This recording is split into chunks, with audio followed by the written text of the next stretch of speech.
perceraian di tanggal 23 Januari 2025 ini, akhirnya dirimu menjalani kesendirian ini seperti apa sih setelah pasca putusan perceraian? Sebenarnya kesendirian udah dimulai dari bulan Juni ya, itu kan puncak-puncaknya dia mulai bilang wacana untuk cerai itu waktu di New York tuh, saya ingat banget. Nah, di situ udah mulai kesendirian, dalam arti udah ada konflik yang lebih tajam lagi lah ya. Dan memang ya semenjak tanggal 23 ya, tanggal 23 itu nomor favorit saya anak basket itu angkanya Michael Jordan ya. Gampang diingat ya. Jadi ya pasti sangat berbeda ya, pasti kalau dibilang kesepian nggak, ya kesepian. Sedih ya sedih, karena kan kalau dibandingkan tahun 2023 kan, itu saya pasti bulan puasa masih rame-rame sama anak-anak ya. Masih ada tuh dengar suara anak pagi-pagi ya. Masih ada tuh sahur sama Mbak Asri di rumah ya, sama anak saya paling tua, karena yang masih kecil-kecil kan masih belum bisa puasa gitu. Dan ya karena saya sebelum ini kan saya juga bisnis sama Mbak Asri ya, berdua kita bisnis konveksi ya, termasuk bisnis semesta yang lagi Mbak Asri fokus, karena kita juga, saya pernah ada di dalam timnya juga di situ. Itu kan selama kita berbisnis dari tahun 2023 ya, kita selalu, kita kemana-mana selalu berdua. Jadi kita selalu melengkapi, Mbak Asri yang presentasi, saya bikin presentasinya kalau ke klien-klien ya. Dan alhamdulillah kita dapat proyek besar juga tuh kemarin di tahun 2023. Dan saya berpikir pada saat itu, ya Allah, alhamdulillah kita menemukan jawaban untuk supaya hubungan ini lebih langgeng. Tapi setelah tahun 2024 semuanya beda ceritanya. Kita emang udah, proyek kita udah approach ya, kita udah ikut juga tender, tapi ya namanya bukan rezeki ya. Dan semenjak itu mungkin itu jadi memperburuk hubungan kita. Dan setelah itu waktu Mbak Asri ke New York, nah disitulah puncaknya, sampai akhirnya Mbak Asri kembali dari New York, kita sudah itulah bertengkar hebat, dan akhirnya memicu akhirnya saya harus kita harus proses untuk proses perceraian gitu. Mas, ini kan bulan Ramadan ya Mas, kemarin tadi sempat bilang, menceritakan Ramadan tahun lalu masih enak bareng kumpul sama anak-anak, masih dengar suara anak-anak, mungkin masih di meja makan masih ada Sunda Gurau atau sebuah. Di momen di 2025 apalagi Ramadan ini, itu seperti apa Mas? Apakah sudah ada komunikasi untuk membuka lagi hubungan keluarga dengan keluarga, maksudnya udah nggak usah bermusuhan, nggak usah ada siapa yang disalahkan, siapa yang dibenarkan gitu.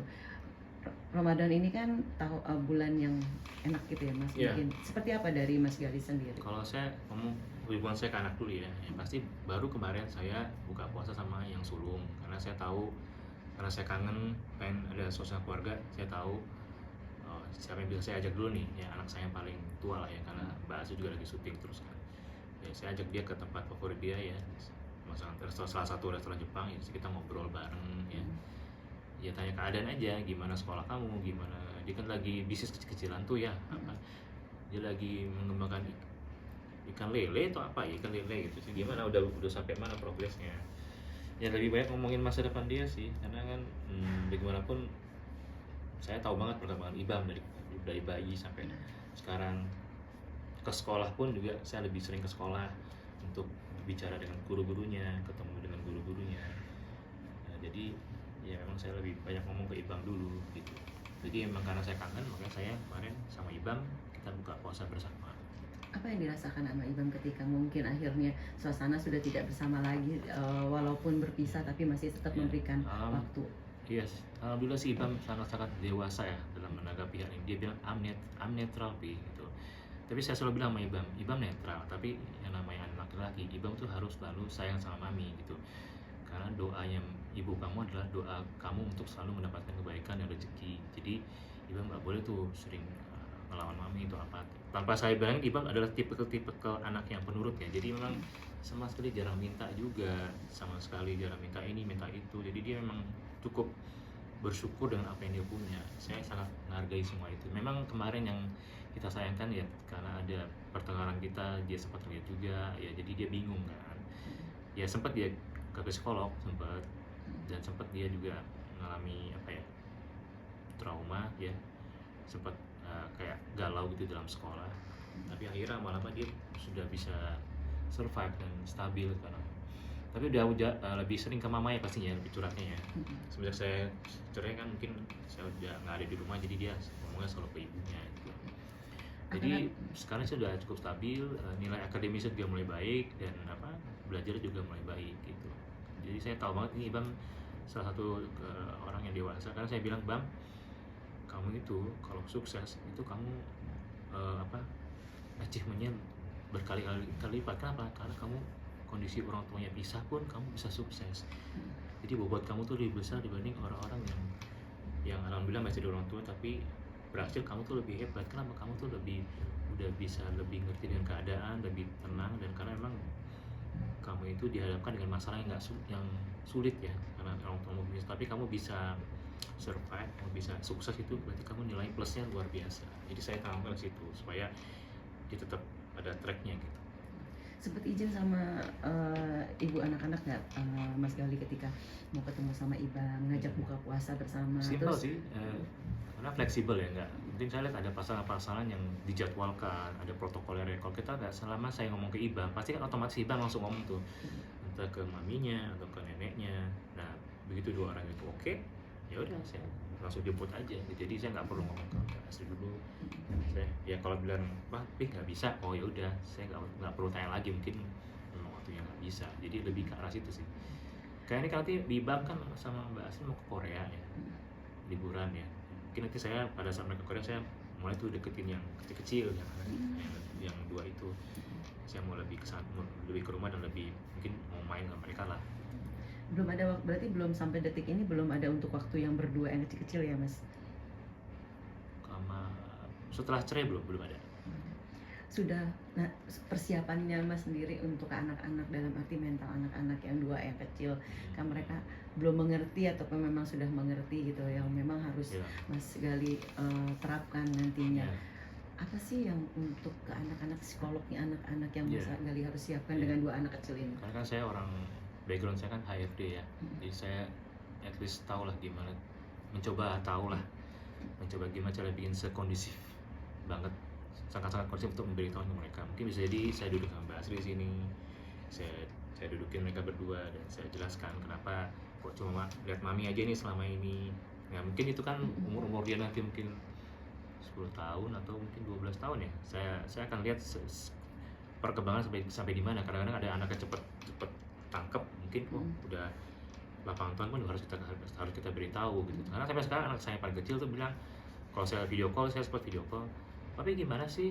Kok nggak ada di Cibubur? Kenapa Papi di rumah Eyang terus? Kan Papi harusnya di Cibubur," gitu sih. Jadi dia tahu, ya dia cukup kehilangan saya, karena memang pada saat bisnis kan Mbak Asri, kalau bisnis kan memang kalau ada meeting ya saya ikut, tapi kalau lagi bahas syuting kan saya stay home di rumah, saya standby di rumah. Jadi memang hari-hari dia tuh banyak sama saya, mulai dari bangun pagi ya sampai nganterin ke sekolah, sampai menghadiri acara sekolah pun juga saya. Karena memang bukannya saya mau banggain, oh lah tuh kan saya lebih peran, enggak, bukan. Ini kan kebersamaan. Kalau memang Mbak Asri lagi nggak bisa, lagi ada syuting, ya saya maju kan, jangan sampai nggak ada yang datang gitu. Karena pernah waktu itu salah saya sih, telat dikit, dia langsung ada si Ibrar ini yang paling kecil langsung, yang tadi lagi main-main dia langsung murung. Terus begitu saya datang dia langsung ceria lagi. Jadi emang anaknya benar-benar sangat membutuhkan kehadiran kita.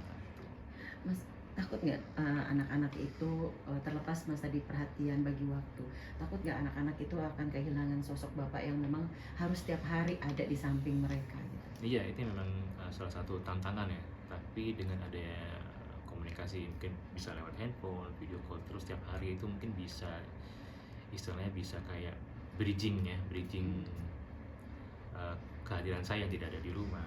Tapi memang agak sulit sekarang karena belum, kadang dia itu mereka harus sekolah dulu, dan kadang-kadang kalau ada suara telepon tuh anak yang satu lagi yang kakak itu belum, nggak bisa lihat orang lagi video call, dia suka masih terganggu. Makanya kadang-kadang saya WhatsApp dulu, bisa nggak video call sama mbaknya, bisa Mas, ya baru saya video call. Berarti tidak komunikasi sama Mbak Asri nggak nggak ada untuk maksudnya menjembatani ke anak nih, anak mau ngomong atau dirimu yang ke Mbak Asri untuk Saya langsung ke anak aja, karena anak. kalau menurut saya ke Mbak Asri slow respon karena dia sibuk ya. Jadi saya lebih langsung aja, dan Mbak Asri tahu kok kalau saya lagi nelpon, dia tahu, dan dia lebih senang begitu kok, nggak usah lewat saya ya Mas, langsung aja. Oke. Toh kamu kan, kehadiran kamu selalu di welcome kan, konsepnya Mbak Asri begitu. Mas, tapi ketika memang anak-anak kan sudah dikit demi sedikit mengetahui dengan status orang tuanya gini, dan Mas Gali sendiri tuh ngerasa ada sosok yang ada yang hilang dari Mas Gali untuk ke anak juga nggak sih? Oh iya, saya tuh kayak setengah saya tuh hilang ya. Jadi semenjak menghadiri sidang cerai pun sampai sekarang saya merasa saya ini kayak bukan diri saya lagi yang utuh gitu. Ya pasti hilang ya, habis 17 tahun Mbak, dari bayi ya saya lihat sendiri ya, begitu perjuangan Mbak Asri melahirkan mereka semua sampai bisa sebesar ini, pasti saya merasa sangat-sangat kehilangan. Dan tapi ya itu ya, dengan segala keterbatasan saya ini, yang saya lakukan ya kayak kemarin saya berusaha ketemu gitu kan, saya jemput langsung ke rumah gitu, buka puasa bersama gitu. Nanti mungkin setelah nanti ada dia dari Korea, mungkin kalau mau ketemu lagi sebelum Lebaran juga bisa. Tanggung jawabnya untuk pemberian nafkah sendiri, maaf Mas, mungkin apakah Mas Gali dengan yang pihak sana kan ya intinya boleh cerai tapi tetap bertanggung jawab memberikan nafkah, tetap jalan.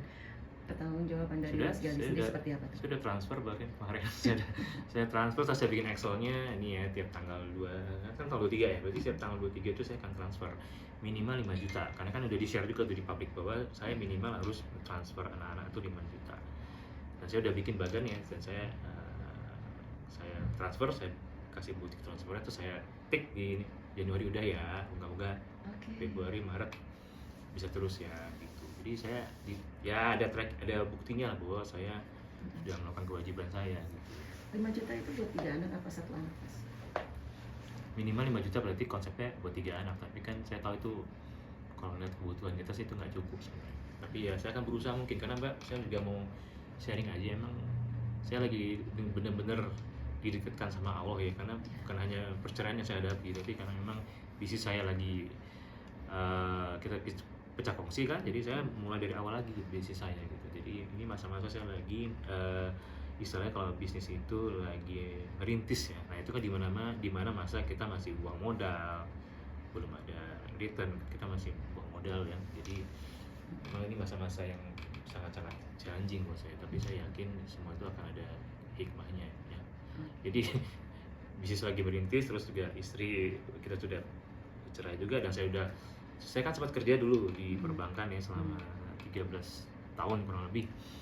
Ya saya memutuskan untuk keluar karena saya memang mau fokus bisnis sama Mbak Asri gitu. Tapi memang ya tahun 2023 semuanya baik, tapi saya ya kaget aja 2024 rupanya semuanya berbeda. Saya ingat banget kok, Januari 2023 saya posting foto di Jogja sama anak-anak lengkap tuh di salah satu villa tuh ya. Welcome 2024.